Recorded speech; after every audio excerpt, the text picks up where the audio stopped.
This is the story of the death and subsequent coffin robbery of Gram Parsons in 1973.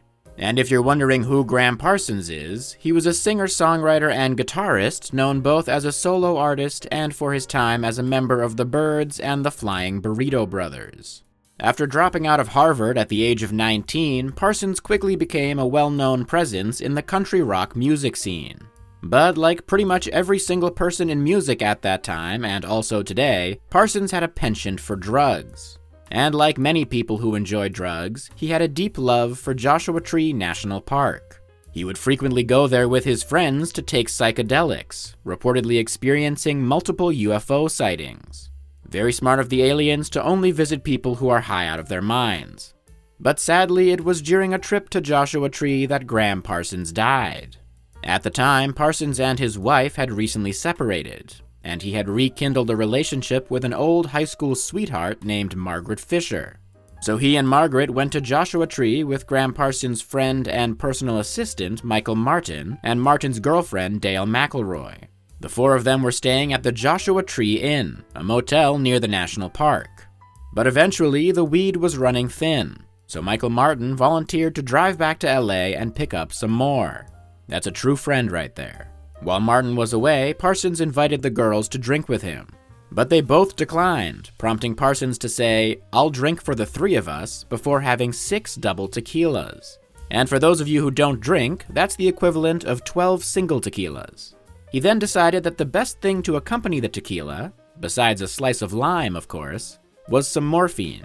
So they purchased some from a woman staying at the motel, with Gram Parsons and Margaret Fisher both taking some. But it seems Parsons took a bit too much, which the girls realized when he became unresponsive. Although I'm guessing it was hard to tell if that was the morphine or the 12 tequilas. Either way, Margaret then gave Parsons an ice cube suppository, which is probably not the first thing I would have tried, but it did seem to work.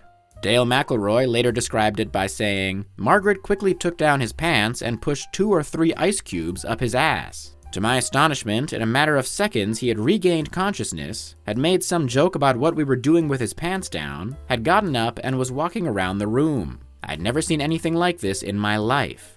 Sounds like Dale needs to learn a thing or two about the power of love." So with a cold colon and a newfound energy, Parsons seemed to be totally fine, but he soon fell back asleep and eventually stopped breathing, prompting the girls to call an ambulance as they tried to resuscitate him.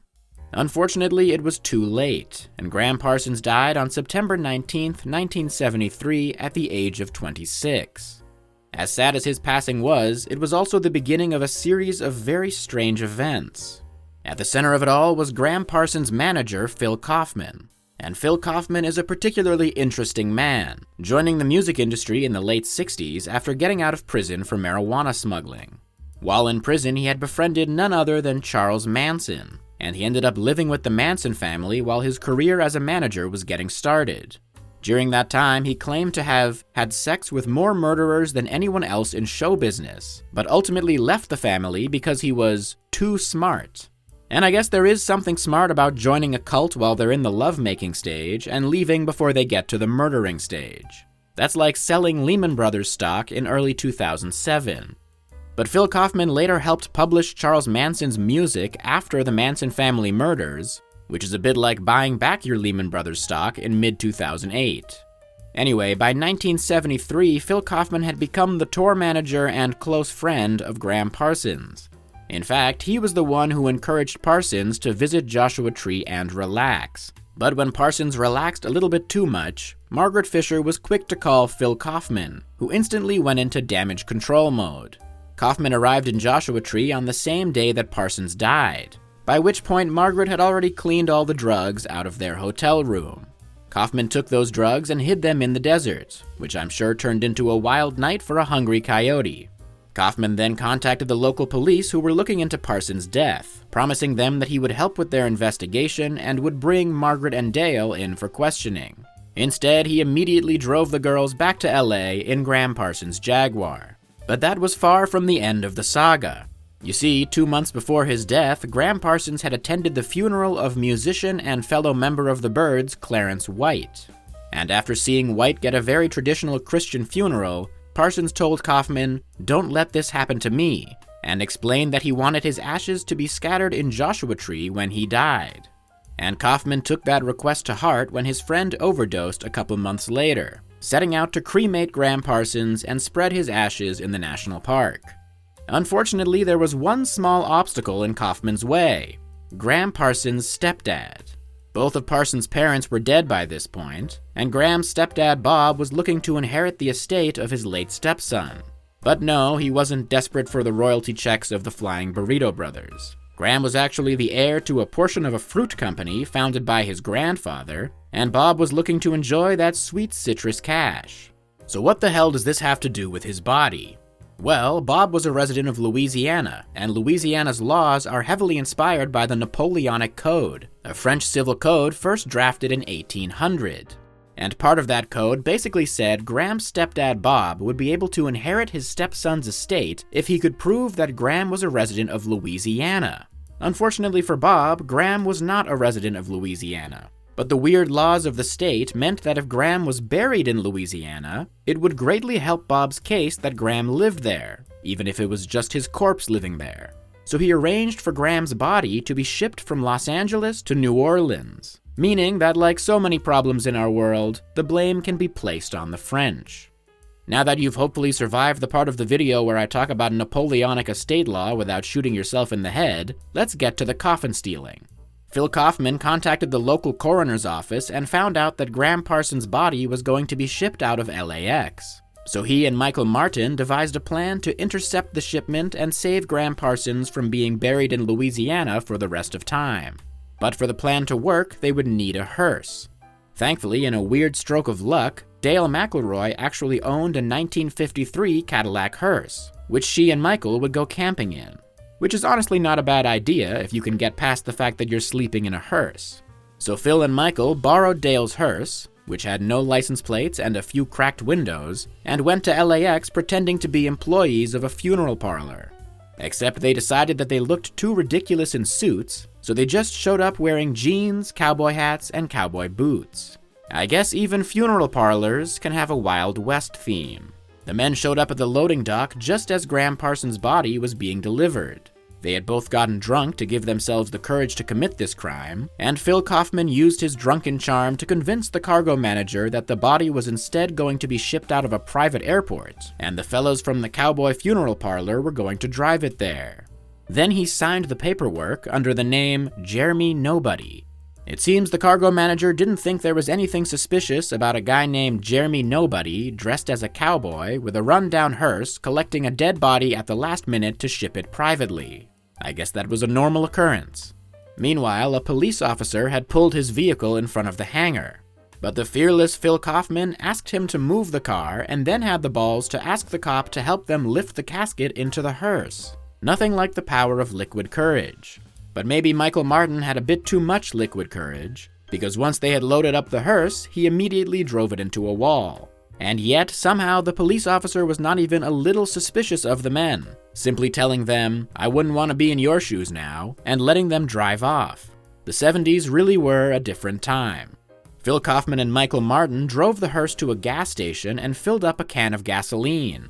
Then they headed over to Joshua Tree and parked near a rock formation called Cap Rock, where they unloaded the casket and prepared to cremate Gram Parsons.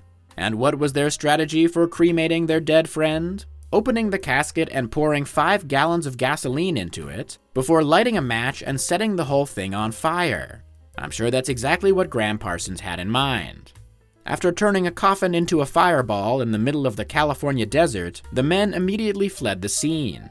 They sped out of Joshua Tree, going so fast and driving so recklessly that other cars were forced to veer off the road to get out of their way. But they soon decided that it was probably smart to pull over and sleep off their drunkenness, because those two are nothing if not responsible.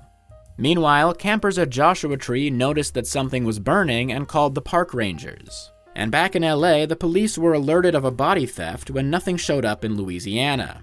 So by the time Phil Kaufman and Michael Martin woke up in between Joshua Tree and Los Angeles, authorities from both directions were looking for them. To make matters worse, the hearse wouldn't even start. So Kaufman had to hike to a nearby mechanic before he was able to repair the car. Once they got back on the road, they had to be sure not to attract any more attention. but they immediately got into a multi-car pileup on the freeway, rear-ending another car in the process. When this happened, a highway patrolman came over and opened the door of the hearse, which caused multiple beer cans to fall out of the car. And as lenient as they were in the 70s, the cop had to arrest them for that. So he handcuffed the two men and then went to check on the other drivers in the accident. But while he was doing that, the slender Michael Martin reportedly slipped out of his handcuffs, grabbed Phil Kaufman, and fled in the hearse. And since the cop never got their IDs and there was no license plate on the hearse, he had no way of identifying them. So the cowboy coffin stealers escaped justice yet again. By the time Phil and Michael made it back to LA, they had successfully stolen their friend's body, unceremoniously set it on fire, and alerted 3 different authorities. But they were still able to lay low for 5 days before the police finally figured out who had done it. Phil Kaufman had volunteered his house for the filming of the Gene Hackman movie Night Moves, and in the middle of a shoot, the police barged in and arrested Phil. Michael Martin surrendered the following day. Surprisingly, and luckily for them, this actually wasn't that big of a crime. Because a dead body has no intrinsic value, the body snatchers were only charged with misdemeanor theft of the coffin. So they ended up getting a 30-day suspended sentence and a fine of $1,300. To raise the money to pay that fine, Kaufman threw a party at his house. He called the event Kaufman's Coffin Caper Concert, and it's a good thing he added that 4th K. Unfortunately, the 5-gallon gasoline burn was not enough to get the ashes Kaufman was hoping for. Instead, authorities in Joshua Tree went to the fire to find the 35-pound charred remains of Gram Parsons. Still, Gram's stepdad Bob did not waver, having that burnt corpse shipped to New Orleans for a funeral service. But his attempts to exploit a century-old French law to inherit his stepson's fruit fortune did not succeed, as the whole thing was contested by a court in Florida, the state where Parsons was born. Not very often that Florida is the hero of the story. In 2003, the coffin robbery was turned into a movie called Grand Theft Parsons, with Johnny Knoxville playing Phil Kaufman. It reportedly grossed around $3,000. Caprock, which is close to where Parsons was partially cremated, has since become an unofficial monument to his life. The Joshua Tree Inn still rents out the room that Gram Parsons died in to people who specifically requested with the owner. But if you go there and you want the full Gram Parsons experience, you better hope the ice machine is working. Now please consider subscribing, or I'll set you on fire in the California desert.